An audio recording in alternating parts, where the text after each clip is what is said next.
Hey, my name's Victoria Guajardo, and I was assigned Module 4, Chapter 4, and that is Mapping the Territory.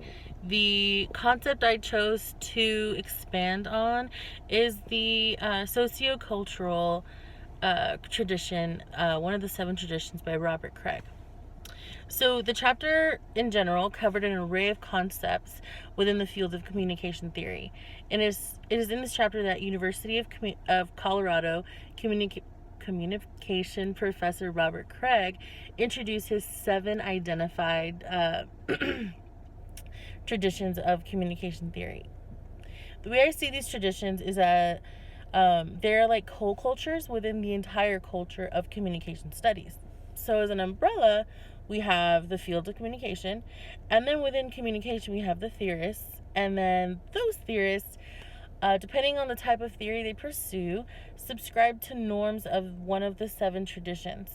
That's how I've kind of simplified what I learned in this chapter, and what I learned as from the concept. So, define the sociocultural tradition is based on the premise that people are just lean, mean, culture generating machines.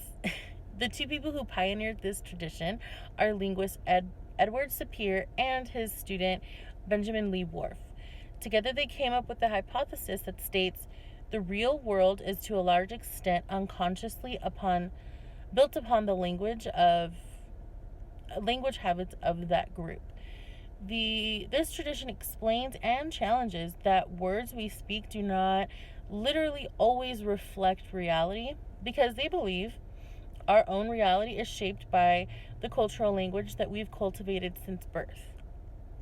This tradition is highly interpretive, as you can see, because as we've learned, the more freedom we have to explore our own truth within a certain concept, the more interpretive the concept must be.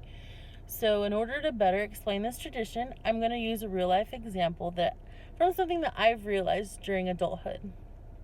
When I read Patricia Sias's Friendships in the Workplace approach to this tradition, I found myself drawing parallels to my personal life. Throughout my late teen years and my early adulthood, my friendships were always something that I always, valued highly.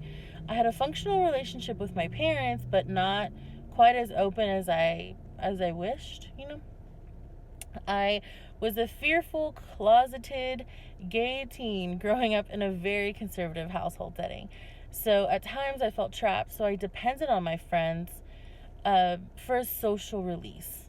However, as we got older, my perceptions and our perceptions of reality began to change. We were becoming very opinionated and passionate adults. A lot of friendships I've had over the years, last 10 years, have dissolved to these events. Our culture was setting in, and we were all becoming who we've always wanted to be. After reading the passage about the sociocultural tradition, I realized the reasons my friend groups were changing so much is because my culture, my reality, my truth.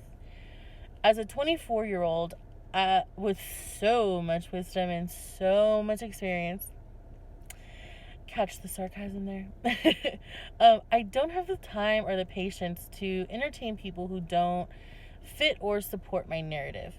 I don't have time to be with friends or people who aren't going to be supportive, encouraging, passionate, and accepting. So, in conclusion, I can confidently say that I back this tradition 100%.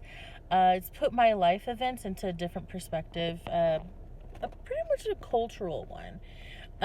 I used to feel bad that these relationships got away from me, but it's good, it's good to know that those interactions were part of something bigger. I learned something about myself during the reading of the sociocultural tradition, and I think that's what matters most. So I'll leave you on this note. I encourage you to do some analyzing of the relationships that you've let slip away or the ones that you currently maintain. Have the past ones failed because of cultural reasons? And are the ones that you're maintaining, do they now fit your cultural narrative? So, thanks for watching.